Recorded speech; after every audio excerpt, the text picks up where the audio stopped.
Merong tatlong steps upang makabuo ng website. Una, kumuha ng domain name. Pangalawa, kumuha ng web hosting service provider. Pangatlo, kumuha ng website builder.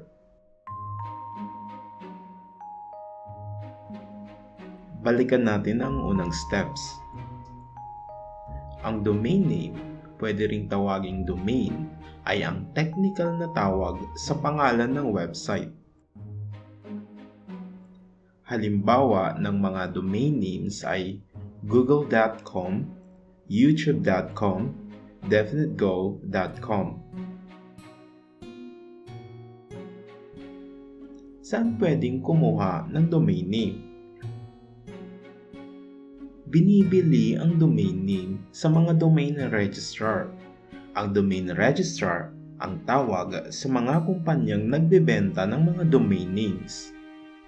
Ang mga popular na domain registrars ay Bluehost, Namecheap, HostGator, Hostinger, GoDaddy.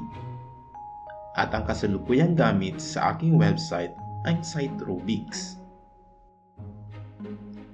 Pangalawang steps, kumuha ng web hosting service provider.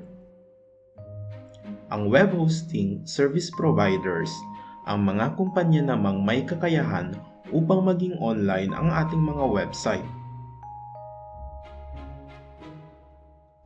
Ang mga halimbawa ng mga web hosting service providers ay InMotion Hosting, HostGator, Hostinger, GoDaddy, at marami pang iba.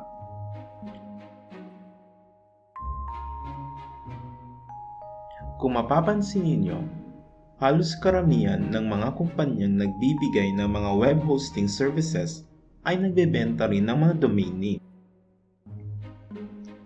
Pangatlong steps, kumuha ng website builder.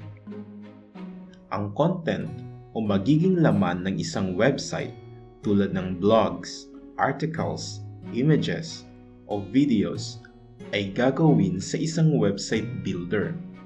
Sa katunayan, hindi natin kailangan ng website builder kung tayo ay eksperto sa tinatawag nilang coding, tulad ng mga nakapag-aral ng IT, computer science, or any computer-related courses.